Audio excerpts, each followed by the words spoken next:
Please welcome Matthew Green, Luke Borowski, and Noah Dean.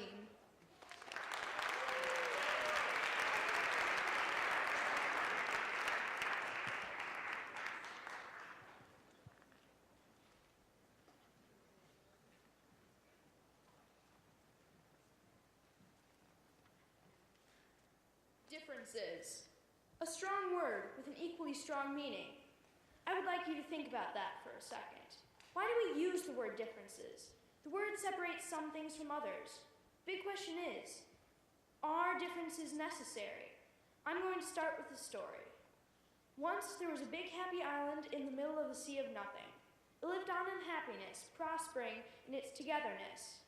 Not far after the island's creation, a huge angry storm of jealousy, hate, and loathing came. It tore the prospering island in many parts because it did not appreciate unity. To find some justification for what it had done, the storm split apart only the sections that were different. So now the large island was now a tiny archipelago. Each individual piece of land was separated by the great storm, and nothingness spread out in all directions around it. Years and years passed, and the islands began to resent their previous brothers. A long while later, a lone adventurer sailed across the sea of nothingness and found the islands. He stopped first at the largest and friendliest islands. With the power of kindness, the adventurer made a bridge between the islands. The spirits of the two islands met in the middle of the bridge and shook hands. They became friends again. The adventurer did the same between all the islands. They were united. All they needed to bridge the differences was a little heart, kindness, and gratuity. Could you too? Appreciation. What does that mean? Appreciation is the recognition and the enjoyment of the good qualities of someone or something. Appreciation doesn't just mean appreciating your family or your elders. It means appreciating everyone. When people do favors for you, you appreciate them. When people give you gifts, you appreciate them. Well, shouldn't sometimes appreciation just mean you appreciate that person for who they are, not what they give you or help you with? Less people are being appreciated today.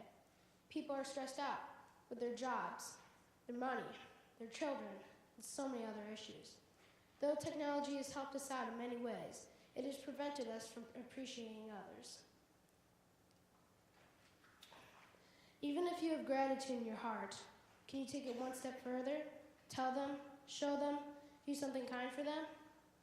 Even when I was little, I would get upset with my parents at times if they prevented me from doing what I wanted to do. Well, after reflecting, I realized that my parents were just looking out for me, and they cared for me. And I appreciate that they looked out for my well-being. Can you appreciate others even in the toughest times when they can't appreciate you? I'm going to ask you a question. What do you think is most important to you? Now, don't say it out loud, just think about it. For me, it's family. How many of you are thinking family also? But if you honestly think about it, how often do you show your gratitude to them? Your mother, your father, your grandparents, your children. How much have you bonded with them? Just sat down and talked maybe, like a nice, friendly conversation. Or even did something fun together. How many of you feel like you spend most of your time with your loved ones, hurrying around, going from one activity to the next, and sometimes in a constant rush, and not able to spend quality time with your family? One time, it was gray outside. I wanted to play baseball with my dad, but he wasn't able. However, my grandpa was over. He asked if I wanted to play with him. I said yes, because I don't really get to play much baseball with him. So we played for about 10 minutes or so, and then we went inside because the rain started to fall. And when we got inside, he looked at me. And you know what he said? He said, "Luke, that was really fun." And I looked at him the same way he looked at me, and I said, "Thanks for playing, Grandpa," and gave him a hug.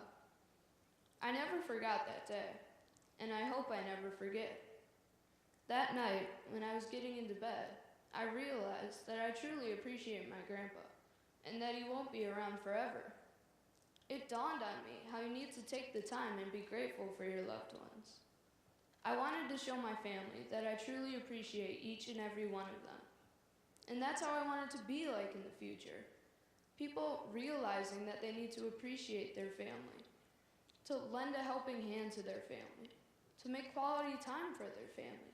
I mean, shouldn't family come first? Showing a little gratitude to your family can make the world a better place. After all, appreciation begins at home. I'm Luke Borowski. I'm Noah Dean. I'm Matthew Green. And thank you for listening.